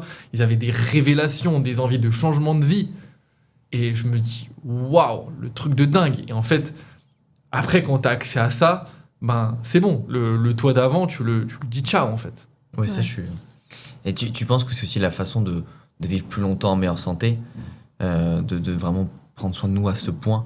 Même peut-être, tu le disais tout à l'heure aussi, quand tu étais en jeune, tu dormais moins. Peut-être qu'une façon aussi, tu sais, les gens ils veulent gagner du temps. En fait, si tu optimises tellement ta santé que tu prends soin d'elle, peut-être tu auras besoin de moins de sommeil. C'est la théorie de Mao d'ailleurs. Ça se tient, ouais. Parce que moi, je l'ai vu quand j'étais dans des jeûnes longs. Jeûne long, c'est à partir de plus de 3 jours. Okay. Plus de 72 heures, on parle de jeûne prolonged fast. Jeûne long. Vu que ton corps n'a pas besoin de dépenser autant d'énergie dans la digestion, qui peut parfois être... Parfois, la digestion, c'est 30 à 40% de ton énergie journalière. Ouais, tu vois. On le voit. Donc, t'as pas besoin tu n'utilises pas cette énergie. Donc, moi, en jeûne long ou en fasting making diet, je me réveille à 4h, 5h, plein phare, j'ai envie d'envoyer sans traction directe. Je parle bien de quand j'ai dépassé la crise. Ouais. Je suis en plein phare et j'ai de l'énergie toute la journée. Ou en tout cas, la baisse d'énergie, elle va être moins forte que quand je suis dans une journée normale où j'ai mes 2000 calories. Donc moi, je pense qu'en effet, je pense qu'on mange trop. On est suradapté au niveau du stress, au niveau de plein de choses.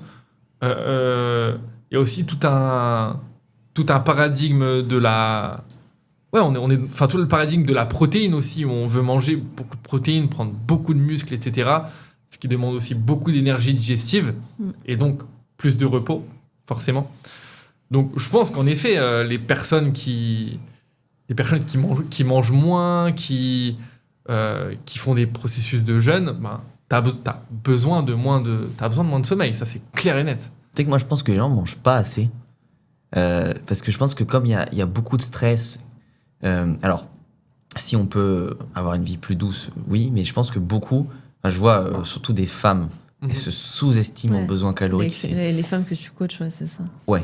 Et même des mecs qui, en fait, genre des assiettes, la dernière assiette que j'ai reçue, c'était haricots verts, salade, tomates cerises, poulet. Et la personne me dit, j'ai mes glucides. Ah non, tomates cerises, salade, tu vois, pas de lipides. Et moi, je pense qu'il y a beaucoup de gens, ils mangent pas assez, ce qui fait que leur corps fonctionne de façon sous-optimale. Et du coup, le métabolisme déréglé, ils vont aussi prendre du poids comme ça. Mais j'entends ta théorie, et je pense que par rapport au cas que tu dis, ça fait sens. Mais moi, je remarque avec les gens qui viennent en coaching, c'est plutôt, mec, t'es à 1005, on va passer à 2005. Mais ils perdent du poids parce que relance métabolique, etc. Ok, intéressant. Et puis t'apportes des nutriments essentiels, quoi. Macro, mais comme micro, des minéraux, des vitamines et tout, que tu n'as pas quand tu manges très peu. Ou alors il faut vraiment supplémenter parce que quand tu manges par exemple que des haricots verts, c'est sûr que t'as pas grand-chose, quoi. Parce qu'il y a des aliments qui n'ont pas autant de nutriments que d'autres. Je pense que si on fait genre un mois où t'es loin de la ville, t'es stress et tout, je suis convaincu que le corps peut fonctionner avec moi.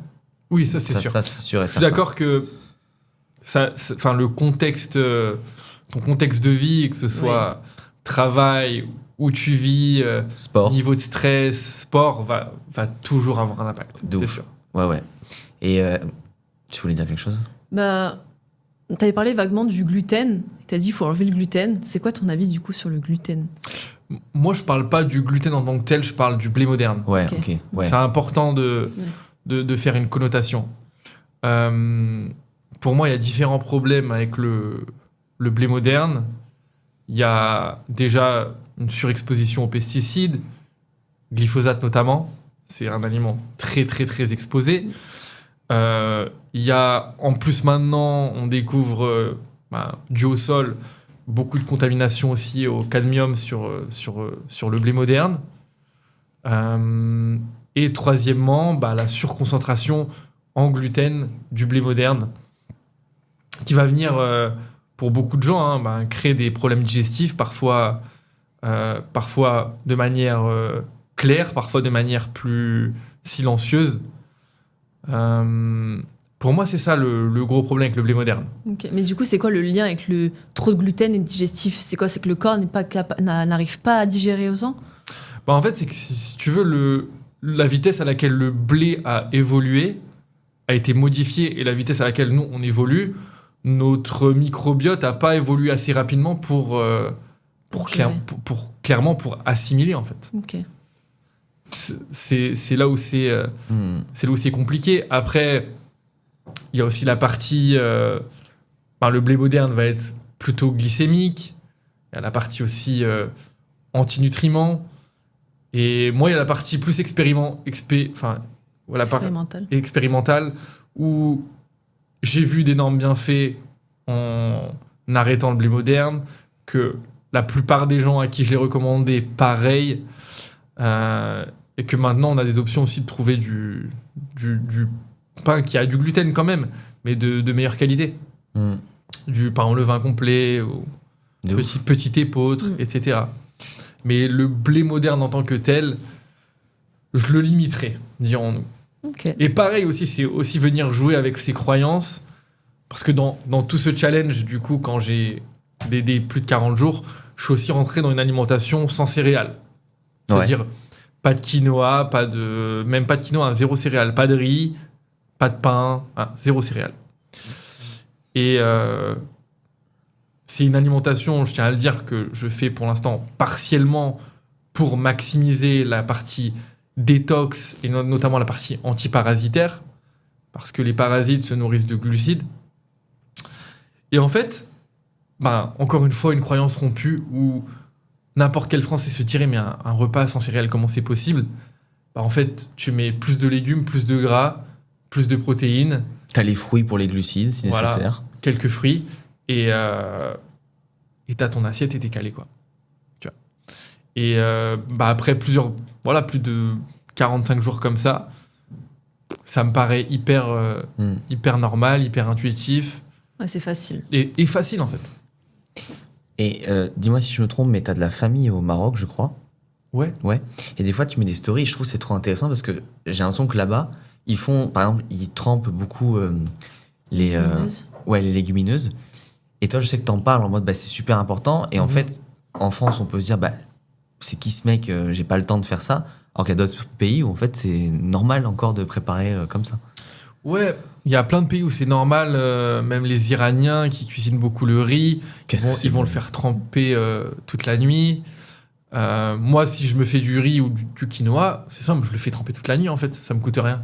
Ouais. T'as raison, c'est vrai que tu mets... Ça te coûte rien, t'as pas besoin de le surveiller, tu vois, t'as pas besoin de venir toutes les 2 heures et te dire tu trempes bien, ça va, tu vois. Donc le trempage, même pour les oléagineux, c'est pareil dans le FMD, on invite les gens à faire tremper pour qu'il y ait une meilleure optimisation et une meilleure digestion, tout simplement, une meilleure assimilation, et une meilleure digestion. Dans de l'eau classique, je mets dans de l'eau classique, ouais. Okay. Tu fais tremper dans de l'eau classique et ça permet de mieux les digérer. Pareil pour les légumineuses, elles vont être plus digestes, plus assimilables, moins agressives. Parce que les plantes se protègent aussi. Ouais, ça on oublie de le dire. T'as raison, l'acide phytique et tout, les antinutriments, Et tu vas au resto ? Ouais, bien sûr. Ok. Bien sûr. Non, je pose la question parce que comme je trouve ton message aussi il est bien de on va pas trop se prendre la tête. C'est vrai que quand on va au resto, j'ai l'impression qu'il y a un peu ce côté vaut mieux pas regarder parce qu'on sait jamais la poêle, l'huile, tu n'as pas la qualité des aliments, tu sais pas d'où ça vient, tu sais pas. Une fois on était allé dans un restaurant chinois avec Meryl. Jamais. Une fois, et là je passe devant la cuisine et je fais je suis à ça, pardon d'aller me faire vomir. Je vois l'état de la cuisine, je fais j'étais catastrophé. Et en plus c'était un restaurant en plein centre de Paris. J'ai puré. Encore une fois, dans la vie, il faut garder la joie, la joie de vivre. Mais c'est important, ça joue aussi sur l'aspect bonheur et ça peut aider la santé aussi. Et moi, j'aime bien dire, même si tu fais quelque chose qui n'est pas sain en soi, ça veut dire, je sais pas moi, manger une pizza, on va dire, plus dans le style transformé ou prendre un bon gros dessert bien cochon, etc. Fais-le, mais fais-le quand même dans une énergie de bien-être, de passer un bon moment. Et quoi qu'il arrive, vu qu'on est vraiment cette machine qui, en fait, croyance devient réalité, ça c'est vraiment l'humain est comme ça. Si tu le fais dans une bonne énergie, tu le fais dans vraiment sans culpabilité, sans honte, sans stress, le truc il va passer tout seul. C'est clair. Moi là, je vais pas mentir, mais il y a 4 jours, j'étais avec une nana et avant d'aller au cinéma, elle me dit « T'as déjà testé un smash burger ?» Qu'est-ce que c'est ? Un smash burger, tu connais pas ? Je crois que c'est une marque. Non, c'est un peu une forme de faire des burgers et du coup, donc smash en anglais écrasé. Et donc, ça te fait un burger plat. Super plat. Je sais pas, apparemment, c'est la mode. Et je lui dis non, mais vas-y, tu sais quoi, j'ai pas fait une dinguerie depuis longtemps, let's go. On va au smash burger. Bon, c'est un peu plus intime, mais c'est une nana que je viens de rencontrer, on est romantique, on est un peu in love, tout est trop cool. Et on mange ce burger avant d'aller au cinéma. Et en fait, je suis tellement dans une bonne énergie, je suis avec elle, on passe un bon moment. Il y a au début une partie de moi qui dit mec, t'es dans un protocole, t'es à fond dedans, là, t'es un peu en train de casser le truc. Mais je me dis, vas-y, tu sais quoi, tu passes un bon moment, tu le fais t'es avec une petite nana que tu kiffes, tout va bien, juste kiffe. Je prends mon smash burger, je kiffe. Je vais au cinéma, je kiffe. Le lendemain, je me lève à 8 heures du matin. Je vais courir plus une grosse session de calisthénique.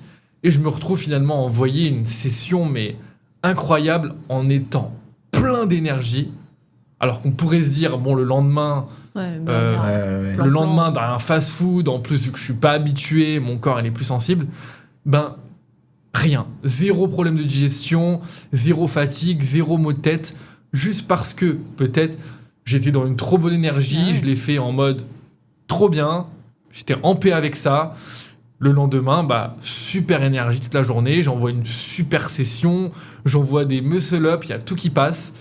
Je me suis dit, bah nickel, quand tu le fais depuis le bon cadre. Ouais. Quand tu le fais dans la bonne énergie, ben ça le fait. Ouais, le côté psychologique joue énormément. Joue toujours. Ouais. Le problème est toujours, c'est les accumulations. Hein. Bien sûr. C'est, je veux dire, un hamburger ou une cigarette ou un verre d'alcool n'a jamais tué personne. Hein. Totalement. Mais le problème, c'est l'accumulation. Bien sûr. Mais t'as raison sur ce côté. C'est très dur à mesurer, mais quand tu passes un bon moment, le cocktail d'hormones positives que t'as est plus important pour ta santé que les effets négatifs de malbouffe. Mais le parasympathique, l'endorphine, c'est quoi l'hormone de l'amour déjà ? C'est Ocytocine. L'oxytocine, merci. Toutes ces hormones, finalement, elles sont anti-inflammatoires. Ouais. Elles sont anti-inflammatoires par essence. Non, mais de ouf, c'est trop important ça. Ça, c'est un message qu'on porte beaucoup. Nous, avec Meryl, on est souvent au resto, soit parce qu'on adore ça, soit parce que des fois, pour le travail aussi, t'es invité, déjeuner pro, dîner pro. Ouais. Et en plus, au resto, petit tips nous qu'on donne, c'est, il y a plein d'aliments qu'on mange pas chez nous. Par exemple, on n'a pas toujours de fruits de mer chez nous. Ça peut être une bonne option au resto.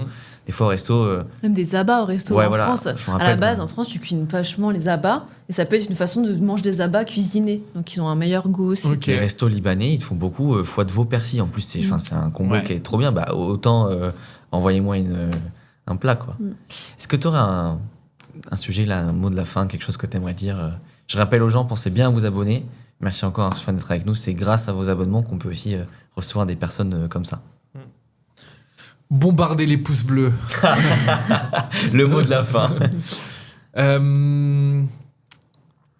Ce qui me vient là tout de suite, c'est de vraiment prendre en compte qu'en 2025, plus que jamais, c'est ultra important de se responsabiliser sur sa santé, sur son corps, de prendre les rênes, parce que malheureusement, on peut voir que ce soit du côté du gouvernement, de la société, ou encore de la production, dans la forme dans laquelle on produit les aliments et la forme dans laquelle on est exposé à plein de choses. Je pense que c'est plus que jamais important de réellement prendre les rênes, de se dire, ok, ce corps, c'est le mien et c'est ma responsabilité d'en prendre soin. C'est ma responsabilité d'aller chercher des réponses. C'est ma responsabilité d'expérimenter, de voir ce qui fonctionne, ce qui ne fonctionne pas. C'est ma responsabilité aussi de se débarrasser de certaines croyances et peut-être d'en ajouter des nouvelles qui sont plus positives, qui nous servent mieux. Mais de devenir un peu le CEO de son corps, quoi. J'adore. C'est ça, de devenir le CEO de sa santé. Je pense que c'est l'une des meilleures choses qu'on puisse faire. Meilleur investissement. C'est le meilleur investissement. Oui. Ouais. Surtout quand tu vois que tu as parlé de ça, mais aussi je trouve la qualité de la santé, je trouve, se dégrade, tout ce qui est remboursement et tout. Donc, c'est beaucoup de gens, je pense, que ne prenaient pas assez soin d'eux, parce qu'ils disent, au pire, médecin, médicaments, et ça enchaîne. Et tu vois, en Italie, la sécu fonctionne pas pareil. Le médecin, tu le payes de ta poche. Okay. Et c'est le pays d'Europe qui consomme le plus de compléments avec l'Allemagne. Et moi, je trouve ça intéressant, tu vois, le parallèle de, en fait, ils sont obligés d'être dans la prévention. Donc, quand on voit aussi le fait que y a de moins en moins de soins remboursés, ou que les soins qui nous intéressent, chiro, ostéo, tout ça, c'est pas toujours remboursé, prenez soin de vous parce que c'est pas à vous autres de le faire, quoi. Personne le fera pour vous, malheureusement. Mais il y a personne qui nous aide vraiment. Enfin, moi, j'ai été dans des états terribles et je me suis vu devoir aller à l'hôpital et voir que il y avait très peu de réponses, qu'on voulait encore me mettre médicament sur médicament. Et c'est dur d'arriver parfois à la conclusion de se dire ok, je suis réellement seul, réellement face à moi-même. Et encore, quand même une note positive, hein, Dieu merci, et ça c'est un message que je veux vraiment passer. Il y a vraiment d'excellents aussi thérapeutes, de médecins fonctionnels, de personnes qui travaillent avec la santé naturelle, qui recommandent des suppléments, des formes de supplémentation raisonnées, comme des naturopathes ou des docteurs, des gens qui accompagnent vraiment dans des processus de détoxification plus profondes. Et en fait, l'important aussi en 2025, c'est pas que tu es seul, mais d'apprendre aussi à bien s'entourer, hein, comme dans tout dans la vie. Moi, si j'en suis là aujourd'hui, c'est parce que je me suis entouré globalement de gens incroyables dans la santé, qui m'ont aidé à avoir des nouveaux angles de vue, de voir d'autres choses, de découvrir des manières de se soigner ou de guérir différentes. Et que l'une des meilleures choses à faire aussi, c'est de trouver ces personnes, d'aller les chercher. Et pour ça, il faut être curieux, il faut avoir un esprit ouvert. Et ça va être un peu dur ce que je vais dire, hein, mais jamais de la vie, je vais parler en jeu pour pas avoir une affirmation trop forte, jamais de ma vie, je ne mettrai 100% du crédit de la guérison dans les mains de l'hôpital public ou dans les mains de la médecine conventionnelle. Jamais de la vie. J'irai les voir si je dois faire une chirurgie ou, bien entendu, s'il m'arrive des choses assez graves, bien sûr que j'irai voir. Mais mettre 100% de sa santé dans sa guérison entre leurs mains, c'est pas la chose à faire. Pas non plus zéro. Hein. Je dis juste que la santé n'est pas que là-bas. Il y a le préventif, et après, si le préventif ne fonctionne pas, effectivement, il y a le curatif. C'est pas blanc ou noir, mais commençons déjà par le préventif. On a une arme de... C'est le plus facile. Ouais, c'est plus facile. On a beaucoup d'informations aujourd'hui, beaucoup plus de connaissances, beaucoup plus de recul aussi. Et déjà, avec la prévention, et t'en as un bon exemple, on peut faire des miracles, on peut faire des choses incroyables. Et ça, c'est un message aussi qu'on porte, parce qu'on est vraiment aussi pour le naturel, pour la santé naturelle, même si on sait que parfois, t'as pas le choix, tu dois aller voir ailleurs. Mais déjà, avec les choses naturelles, on peut faire des choses incroyables. Et ça, c'est important que les gens comprennent. Je vais prendre un dernier exemple. J'ai chopé un staphylocoque il y a 1 an. Sauf que j'ai mis 3 semaines à comprendre que c'en était un. Donc, il s'est un peu répandu. Et j'ai voir le médecin. Et du coup, là, elle me file 1 semaine d'antibio. Parce qu'elle m'a dit, là, faut que tu te dépêches parce qu'il se propage un peu trop vite. Et elle me dit, je vais te prescrire aussi pas mal de choses à faire. Elle me dit probiotiques, zinc et tout. Et je lui dis, en fait, je fais déjà... Et ce qui m'a fait plaisir, c'est que c'était une médecin qui avait 30 ans max. Donc, très jeune médecin. Et moi, j'ai dit, vous allez me dire qu'il faut que j'arrête pendant la semaine de traitement. Il fait, non, au contraire, prenez, voire doubler la dose et tout. J'ai dit, mais médecin archi traditionnel, tu vois. Je me dis, c'est cool parce qu'il y avait ce côté, bon, là, t'as déconné, tu vas prendre ta semaine d'antibio. Par contre, ça, essaie de bien dormir. Est-ce que tu peux aller faire un sauna cette semaine? Oui, va le faire. Waouh, trop bien. Et quand je dis médecin classique, c'est Doctolib. J'ai pris le premier médecin qui était dispo, quoi, parce que il fallait que je fasse un truc. Donc voilà. Merci Sofiane d'être venue. Un plaisir. Merci beaucoup. Merci beaucoup. Puis c'est trop bien, t'as apporté plein de nouvelles choses par rapport au dernier épisode. Donc allez voir aussi le premier. On a fait, je crois que c'était pour ta sortie de livre, donc c'était 2024, ça devait être mars 2024. C'est ça. Je pense, ouais. De toute façon, on mettra tous ces liens en commentaire. Ouais, en description. Ouais. Max de pouces bleus, comme il a dit. On s'abonne et merci encore d'être venu. Et puis rendez-vous dimanche prochain à 18h. En description, le e-book qui vous récapitule tout l'épisode. Et puis d'ici là, prenez soin de vous. Salut. Ciao.